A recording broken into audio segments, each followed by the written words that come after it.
महाभारत। ये कथा है उस युद्ध की जहां हर एक शत्रु क्रुद्ध था पाप ही सर्वत्र सब में, बस धर्म ही एक शुद्ध था, धर्म ही एक शुद्ध था। नमस्कार, जय श्री श्याम, जय श्री श्याम, जय श्री श्याम।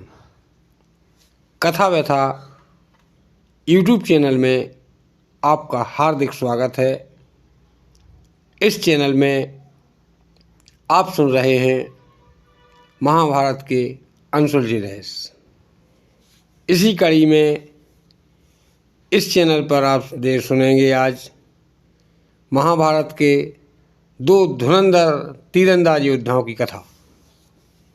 एक योद्धा थे गुरु द्रोण पुत्र द्रोण शिष्य अर्जुन, और दूसरे योद्धा भी थे द्रोण शिष्य एकलव्य। दोनों में क्या अंतर था, कैसे शिक्षा एकलव्य ने ग्रहण की, कैसे अर्जुन ने ग्रहण की, जानने के लिए सुनिए पूरी कथा। जय श्री श्याम, जय श्री श्याम, जय श्री।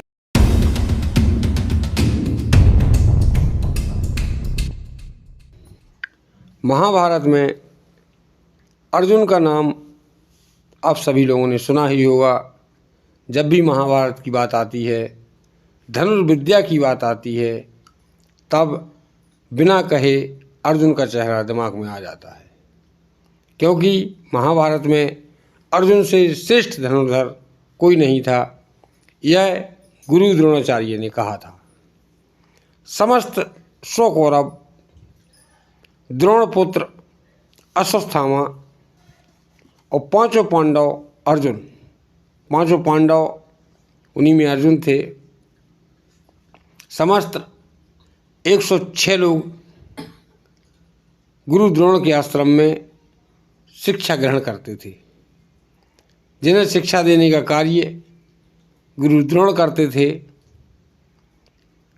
जब एक समय की बात, गुरु द्रोण ने सारी शिक्षाएं बच्चों को दी। धनुर्विद्या की शिक्षा दी, गदा युद्ध की शिक्षा दी, तलवारबाजी की शिक्षा दी, भाला चलाने की शिक्षा दी। समस्त शिक्षाओं में से जिसमें से जो पारंगत हुआ उसका नाम इस प्रकार है। जैसे कि पहला नाम आता है पांडवों में युधिष्ठिर का। युधिष्ठिर को तलवारबाजी में शौक नहीं था। समय और बुद्धि बल के हिसाब से उन्हें गदा उठाना पसंद नहीं था। युद्ध में नीति थोड़ी थोड़ी सभी जानते थे, लेकिन उनका मेन अस्त्र जो था तलवारबाजी भी उन्हें ज़्यादा पसंद नहीं थी, थोड़ी बहुत जानते थे। सबसे प्रिय उन्हें जो अस्त्र लगा वह था भाला फेंकना। भाला फेंकने में युधिष्ठिर इतने पारंगत थे कि जितने समय में अर्जुन एक बार में कम से कम अल्प समय में धनुष में से तीर छोड़ देते थे, उतने में युधिष्ठिर के पास यदि भाला रहते थे तब अर्जुन एक तीर छोड़ पाते थे जल्दीबाजी में, और युधिष्ठिर इतने ही समय में अपने लक्ष्य पर 2 भाले फेंक दिया करते थे। युधिष्ठिर को भालाबाजी में बहुत पारंगत शिक्षा गुरु ने दी। इसके बाद आते हैं युधिष्ठिर के छोटे भाई अनुज भीम पर, जिन्हें भालाबाजी में कोई रुचि नहीं थी। तलवारबाजी तो करना जानते ही नहीं थे और ना ही तलवारबाजी पसंद करते थे। अर्जुन से कहते थे कि तू मूर्ख है, तेरे में बल नहीं है, तेरे में यदि बल होता तो तुम गदा पसंद करता, कहाँ ये धनुष लिए घूमता है। उन्हें गदा प्रिय थी, और जितने समय में दुर्योधन एक भाला फेंकते थे उतने समय में युधिष्ठिर जितने समय में युधिष्ठिर एक भाला फेंकते थे। यदि उनके रथ पे भाला होते थे तो एक भाला फेंकते थे। भीम उतने समय में, बल तो था ही, साथ में उनमें इतनी फुर्ती थी, उतने समय में 2 गदाएं दूसरे पे प्रहार कर देते थे, फेंक दिया करते थे। जिस प्रकार से जानवरों में देखा होगा आपने, गाय होती है, भैंस होती है और एक नील गाय भी होती है, जिसे बुंदेलखंडी में रोज कहते हैं। उस गाय में इतनी फुर्ती होती है कि 25 से 30 फीट का नाला या नदी कुछ भी हो, इस तरफ से उस तरफ छलांग लगाने में क्षणिक सेकंडों का समय लगता है और नील गाय इतनी फुर्ती से वहाँ छलांग लगा जाती है। उसी प्रकार से भीम में बल तो था ही, बल के साथ में उनमें इतनी कला थी, इतनी फुर्ती थी कि जितने समय में युधिष्ठिर एक भाला फेंकते थे उतने में भीम 2 गदाओं का प्रहार कर देते थे। इसके बाद अर्जुन का नाम आता है। अर्जुन को से सभी लोग वाकिफ थे। गांडीव धनुष चलाने में अर्जुन आगे थे धनुर्विद्या में। भगवान ने उन्हें गांडीव धनुष दिया था। इसके बाद आते हैं नकुल और सहदेव पर, जो बुद्धि में तेज थे और बल में भीम, अर्जुन और युधिष्ठिर से कम थे। इसीलिए उन्होंने तमाम अस्त्र छोड़कर, धनुर्विद्या छोड़कर उन्होंने तलवारबाजी पसंद की। ये थी पांडवों की शिक्षा। इसके बाद समस्त कौरव, पांडव, अश्वत्थामा समस्त लोग गुरुकुल में शिक्षा प्राप्त करते थे। एक समय पर गुरु ने सोचा कि चलो सब लोगों की परीक्षा लेते हैं। जब गुरु ने परीक्षा ली तो गुरु ने एक पेड़ पर एक चिड़िया बनाई, मिट्टी की चिड़िया बनवाई और किसी दूसरे व्यक्ति से जो इन शिष्यों से अलग था, उससे वो चिड़िया एक डाल पर रखवा दी। समस्त लोगों से बुलाया और कहा कि तुम्हें क्या दिखाई दे रहा है? तुम्हें इस चिड़िया की आंख में निशाना लगाना है। उनसे पूछा गया तुम्हें क्या दिखाई दे रहा है? तो कहा गुरुजी आप दिखाई दे रहे हैं, पेड़ दिखाई दे रहा है, डाली दिखाई दे रही है, चिड़िया दिखाई दे रही है, सब कुछ दिखाई दे रहा है। समस्त लोगों ने यही कहा। इसके बाद जब अर्जुन का नंबर आया तब गुरु ने अर्जुन से भी यही सवाल पूछा कि हे अर्जुन, तुम्हें चिड़िया की आंख में निशाना लगाना है, अब बताओ तुम्हें क्या दिखाई दे रहा है? तब गुरु से अर्जुन ने कहा हे गुरुदेव, मुझे केवल चिड़िया दिखाई दे रही है। तब गुरु ने एक बात और कही कि हे अर्जुन, तुम्हें इस चिड़िया की आंख में निशाना लगाना है, अब मुझे बताओ कि तुम्हें क्या दिखाई दे रहा है? तब अर्जुन ने कहा कि हे गुरुदेव, मुझे केवल चिड़िया की आंख दिखाई दे रही है। तब उन्होंने कहा तो विलंब किस बात का है, लक्ष्य साधो और भेद दो उस आँख को। जिस समय पे अर्जुन ने लक्ष्य साधा, बाण चलाया, तब वह बाण चिड़िया की आंख में लगा। इस प्रकार से गुरु द्रोणों की नज़र में अर्जुन से बड़ा तीरंदाज कोई था ही नहीं महाभारत में। अब आते हैं दूसरे तीरंदाज पर, जो कि गुरु द्रोण का शिष्य था, लेकिन एक प्रत्यक्ष रूप में होता है और एक अप्रत्यक्ष रूप में होता है, जिसका नाम आप सभी लोगों ने सुना होगा, जिसका नाम था एकलव्य। दूसरे धनुर्धर पर जिसका नाम एकलव्य था, जो आप समस्त लोगों ने सुना होगा। बिना एकलव्य के गुरु द्रोणों की शिक्षा की बातें पूरी नहीं होती हैं। अप्रत्यक्ष रूप से शिक्षा प्राप्त की थी एकलव्य ने। कैसे? एकलव्य हिरण्यधनु नाम के एक कोलभील निषाद राज का पुत्र था। उसका जो राज्य था, उसका निषाद राज का नाम, उनके राज्य का नाम श्रृंगवेर था। वहाँ वह राज्य किया करते थे, जंगलों में रहकर आराम से जीवन व्यतीत किया करते थे।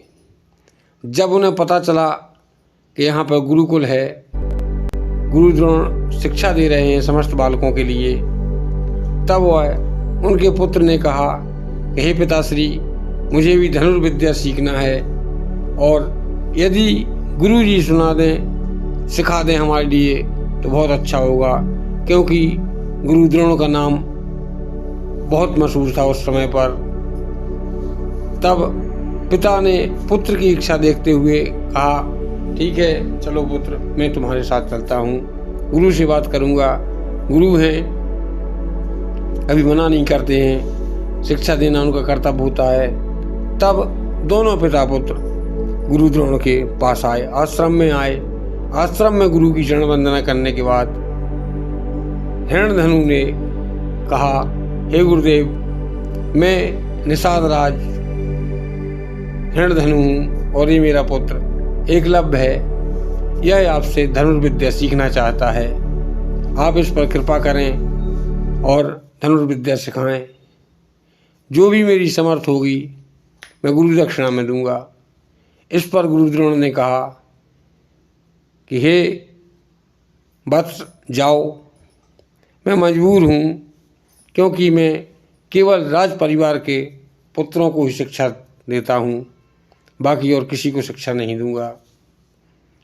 ऐसा मुझे आदेश है, मैं मजबूर हूँ, इसलिए मैं इसे शिक्षा नहीं दे सकता हूँ।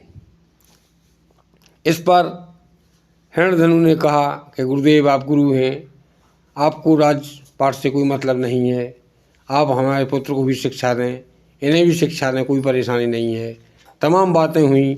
आखिर में गुरु ने अपना जो एक बार निर्णय सुना दिया सो कह दिया।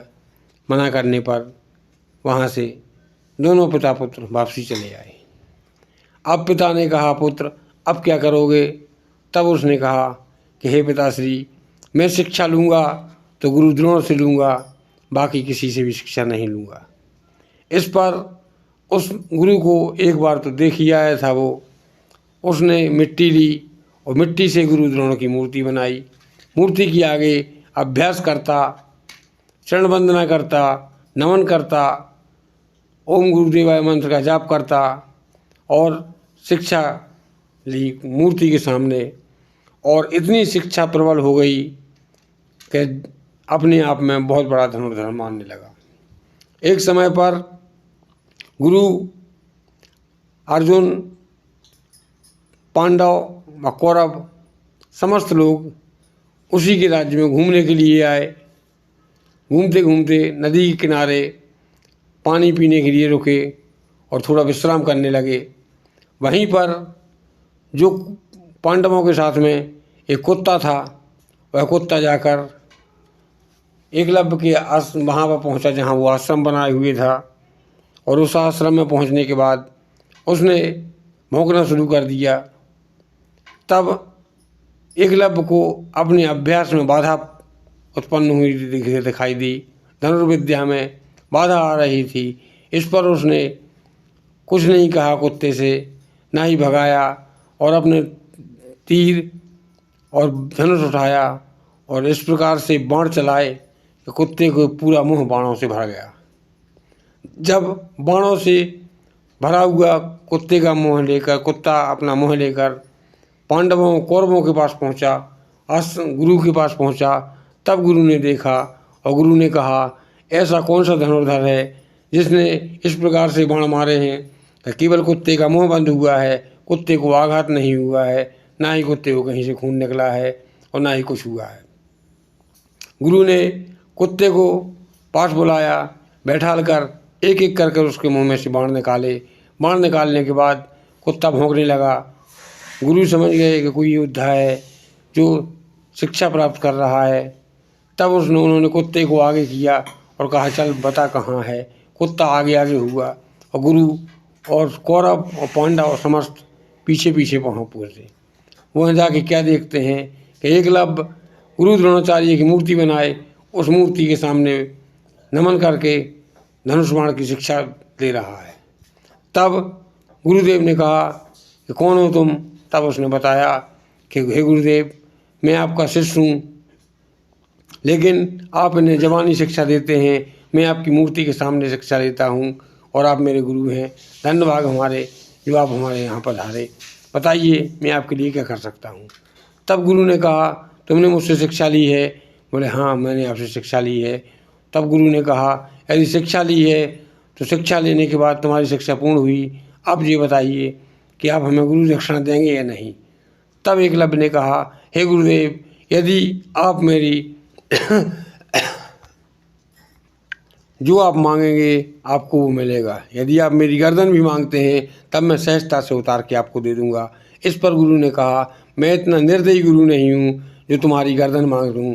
यदि तुम गुरु दक्षिणा देना चाहते हो तब मुझे अपने सीधे हाथ का अंगूठा गुरु दक्षिणा में दे दो। इस पर एकलव्य ने बिना विचार किए हुए, क्योंकि रामायण में गोसाई जी ने लिखा है, माता पिता गुरु प्रभु की वाणी, बिना विचार करियो सब जानी।